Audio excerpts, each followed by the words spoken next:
tentang norma.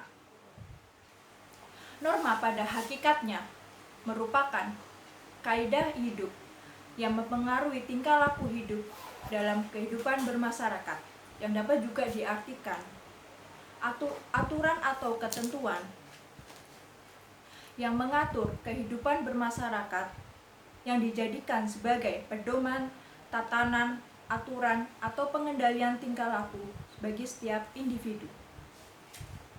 Aturan memiliki arti penting bagi masyarakat untuk terciptanya keharmonisan dan ketertiban dalam masyarakat. Norma terbentuk dari berbagai perbedaan setiap individu, di mana manusia sebagai makhluk individu yang memiliki keinginan, kepentingan, harapan, tujuan hidup yang berbeda-beda dengan satu dengan yang lain.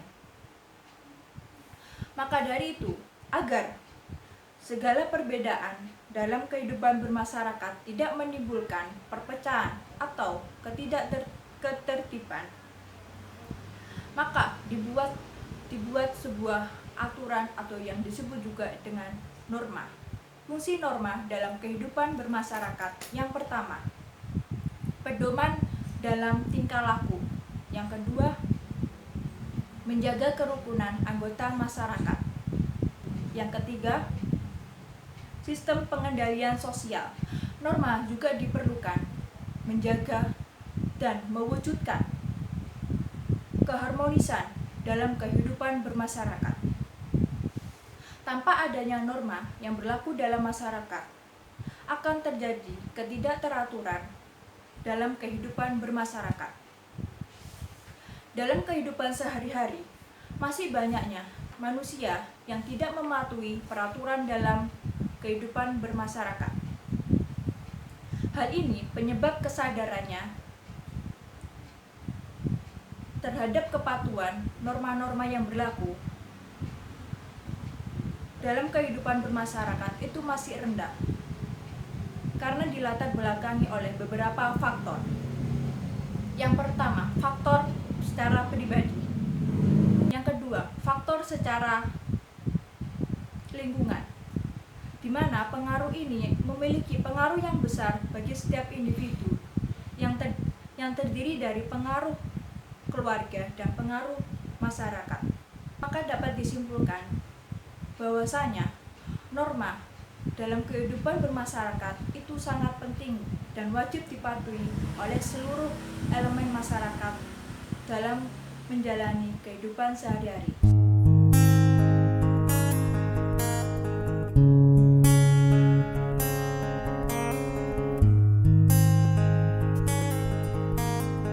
Norma agama ini adalah suatu peraturan yang di dalamnya terdapat perintah, larangan, dan anjuran yang wajib dilakukan oleh umat manusia dan berasal dari Tuhan.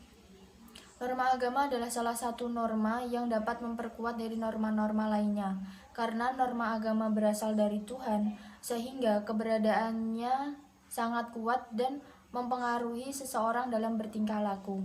Di dalam norma agama terdapat perintah yang wajib dilakukan oleh umat manusia dan terdapat larangan yang tidak boleh dilakukan oleh umat manusia. Nah, tujuan dari adanya norma agama ini sendiri yaitu untuk menyempurnakan manusia dan menjadikan manusia menjadi seseorang yang lebih baik.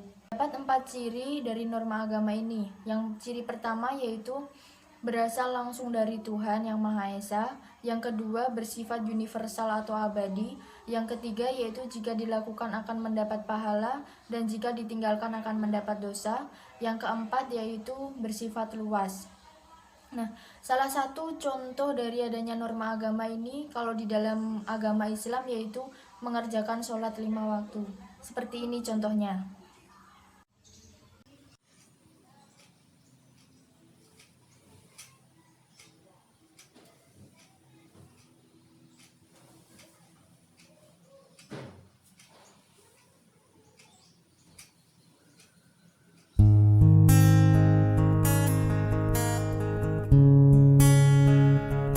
Sekarang kita akan membahas tentang norma hukum.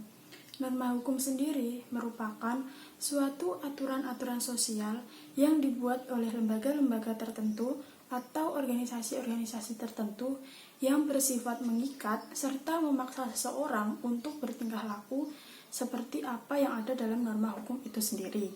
Nah, untuk lebih jelasnya, yuk kita simak contoh dari norma hukum itu sendiri.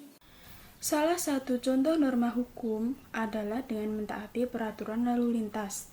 Seperti yang terlihat dalam video tersebut, ketika berkendara harus menggunakan helm dan ketika di lampu merah harus berhenti. Berhentinya pun harus di belakang garis putih atau di belakang marka untuk menyeberang. Dalam video tersebut terlihat beberapa orang tidak mentaati peraturan lalu lintas itu sendiri. Contohnya adalah tidak menggunakan helm dan berhenti sembarangan ketika di lampu merah. Ketika lampu hijau sudah menyala, segeralah untuk berkendara kembali. Tentunya harus dengan selalu berhati-hati.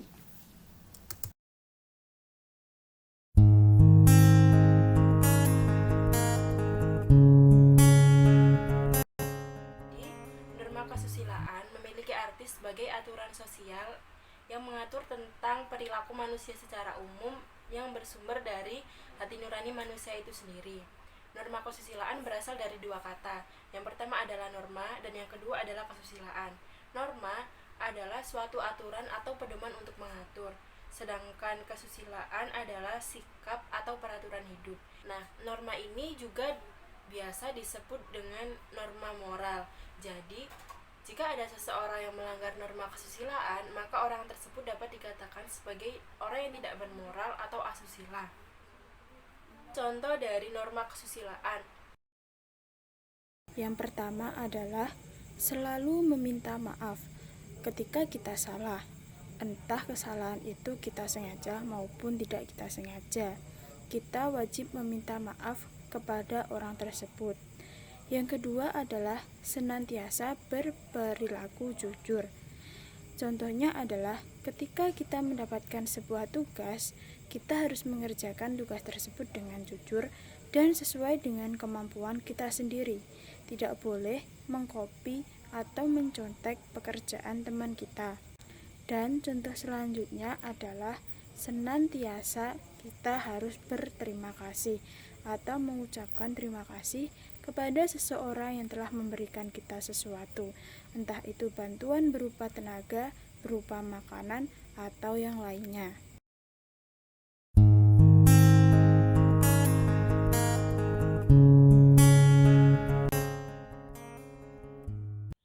Norma kesopanan adalah tindakan sosial yang dilakukan dari cara berpakaian, cara berbicara, gestur, sampai segala hal yang berhubungan dengan interaksi kita dengan orang lain. Sanksi yang diberikan pada norma kesopanan ialah mendapatkan teguran dari masyarakat setempat. Berikut ini norma kesopanan dalam berpamitan kepada orang tua. Dan juga hal ini contoh dari pelanggaran kesopanan. Saat duduk dengan tidak sopan kepada rumah yang ditata. Berikut ini adalah pelanggaran kesopanan. Contohnya, saat sebagai tamu, kita tidak duduk dengan baik dan juga tidak memberi salam.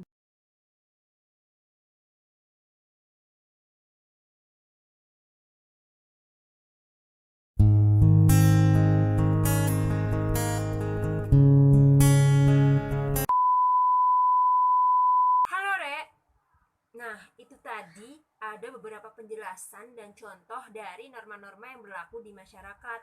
Sebelum kita beranjak ke penutupan, aku akan mengulas sedikit mengenai apa yang dijelaskan oleh teman-teman aku sebelumnya. Jadi di sini kalian pasti tahu kan ada beberapa norma yang berlaku di masyarakat, pasti tahu.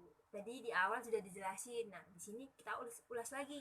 Dan di masyarakat itu ada 4 norma yang berlaku di masyarakat. Yang pertama norma agama, norma hukum, norma kesusilaan, dan norma kesopanan. Nah, di setiap daerah itu tentunya memiliki norma-norma yang berlaku sendiri-sendiri. Oleh karena itu dibentuk norma itu agar masyarakat itu menaatinya. Nah, namun sebaliknya lagi, jika ada seseorang yang melanggar norma tersebut, maka dia akan merasa dirinya bersalah, dia akan gelisah, dia akan ketakutan, dia akan mempunyai rasa malu, dan dia takut dikucilkan oleh masyarakat setempat. Nah, itu kalau kalian tidak menaati norma-norma yang berlaku di masyarakat, di daerah teman-teman. Nah, manfaat dari kita mematuhi norma-norma itu adalah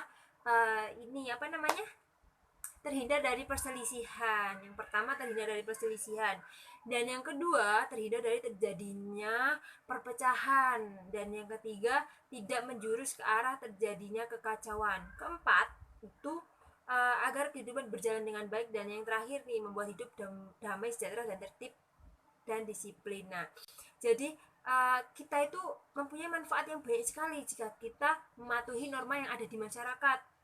Nah, jika kita melanggar pun kita pasti dapat dikenai sanksi, entah itu sanksi sosial atau sanksi-sanksi yang udah ditetapkan di daerah kalian masing-masing. Jadi penting bagi kita itu sebagai generasi muda untuk mematuhi norma-norma yang ada di masyarakat, dan tentunya jika ada norma yang berlaku itu kita harus mematuhinya, dan perlu dilakukan beberapa hal agar masyarakat itu mau mematuhi norma-norma yang berlaku di masyarakat. Yang pertama itu menanamkan kesadaran mengenai pentingnya melaksanakan norma-norma yang berlaku.